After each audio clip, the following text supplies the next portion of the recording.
Hello, Assalamualaikum. My name is Syed Irfan bin Syed Sharifuddin. My metric card number is I182032242, and today I am going to present and I'm going to explain a little bit about chapter 6, which is designing marketing channels. So without any further ado, we shall begin.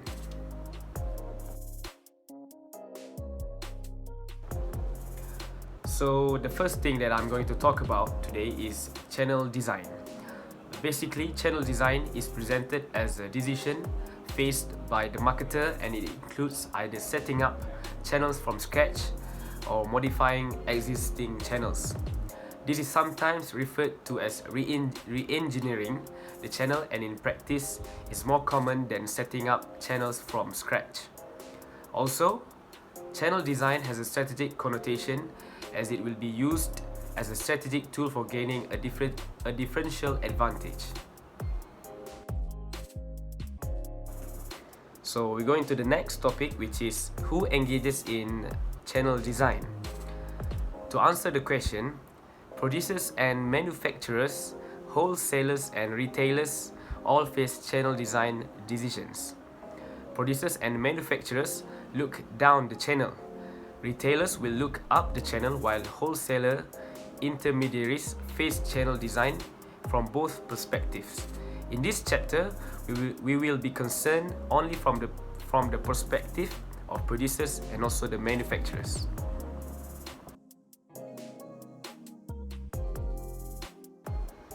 Okay, now we'll move on to the next topic, which is channel design decision paradigm. The channel design decision can be broken down into 7 steps or phases, which are: the first one, recognizing the need for a channel design decision.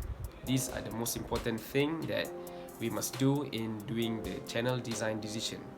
Second one, setting and coordinating distribution objectives. We must know the objectives of the distribution first. The third, specifying the distribution tasks.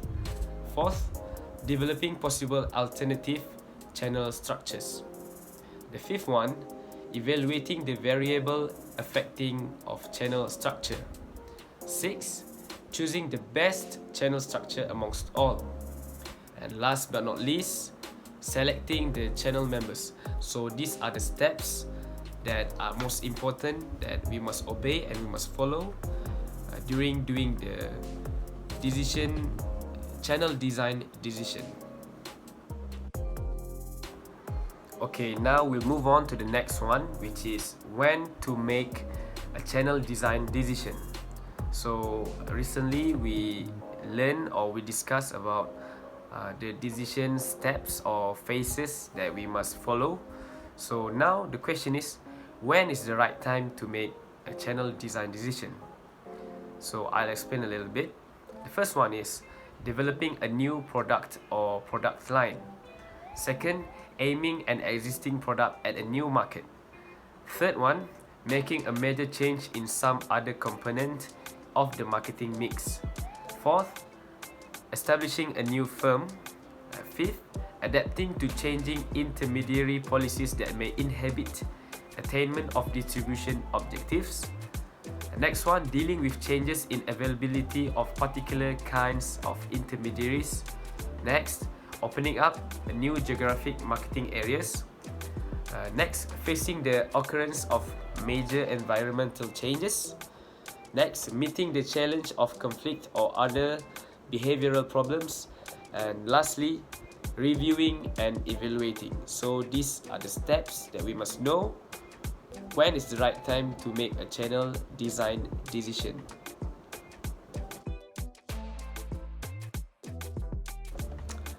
Okay, so the next topic, I'll be explaining about channel structure dimensions. So the first one, the most important thing is number of levels in the channel. So I'll explain briefly about the first point, which is limitations result from the following factors. The first one, particular industry practices. Second one, nature and size of the market. The third one, availability of intermediaries. And the second point is intensity at the various levels. Relationship between the intensity of distribution dimension and number of retail intermediaries used in a given market area. And the third point is types of intermediaries at each level. Watch emerging types such as electronic online auction firms, as an example, eBay, and industrial products sold in B2B markets such as Chemdex and Converge.com.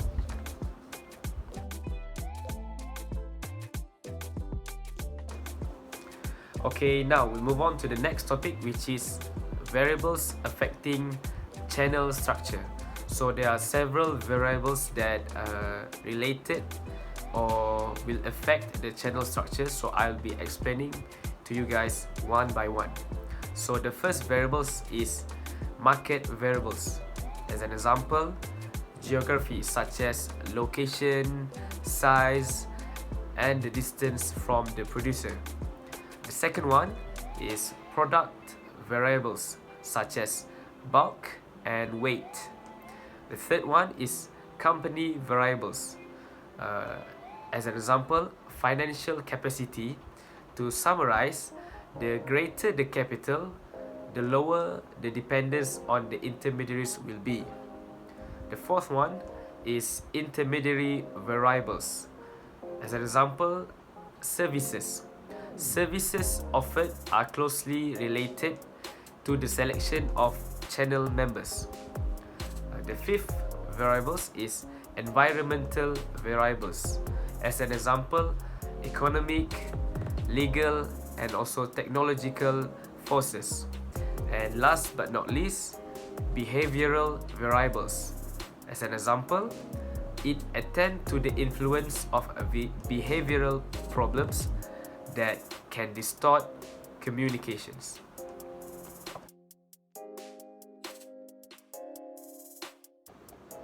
So the last topic in this chapter, which is chapter 6, that I'll be explaining to you guys today, is approaches for choosing channel structure. So there are several approaches that we as a marketer can use to choosing the channel structure.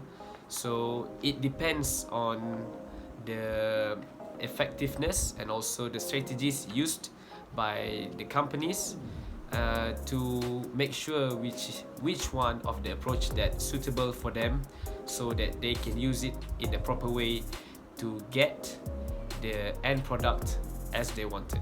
So I'll be explaining briefly to you guys about the approaches that can be used in choosing channel structure. So the first one is characteristics of goods and parallel systems approach. Second one, financial approach. Third one, transaction cost analysis approach. Fourth, management science approach.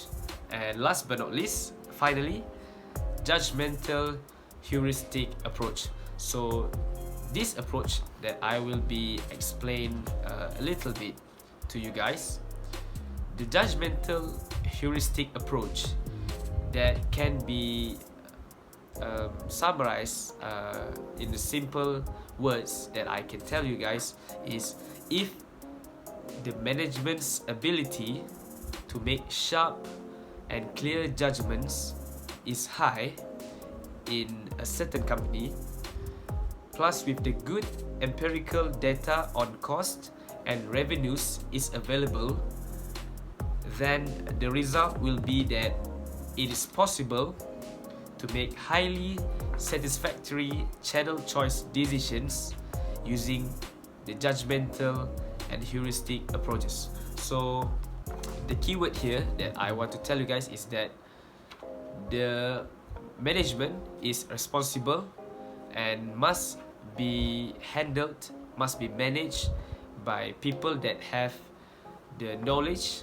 which is important, and they're knowing what the organization or the company wants, what is the vision of the company, what do they want to achieve, what is the target, and if they can make the clear and sharp judgments and also the clear visions what they want to achieve, plus with the good empirical data on costs, then the company will become successful and they can use this approach to become a leading company in whatever industries or whatever business that they are dealing with. So yeah. Well, that's all for me. Thank you very much to every single one of you for your time and for listening. I do apologize for my mistakes during my presentation. This is my first time doing so, and I will sure that I will improve in the future, inshallah. So once again, thank you very much to every single one of you, and inshallah we'll meet each other very soon. Stay safe. Assalamualaikum.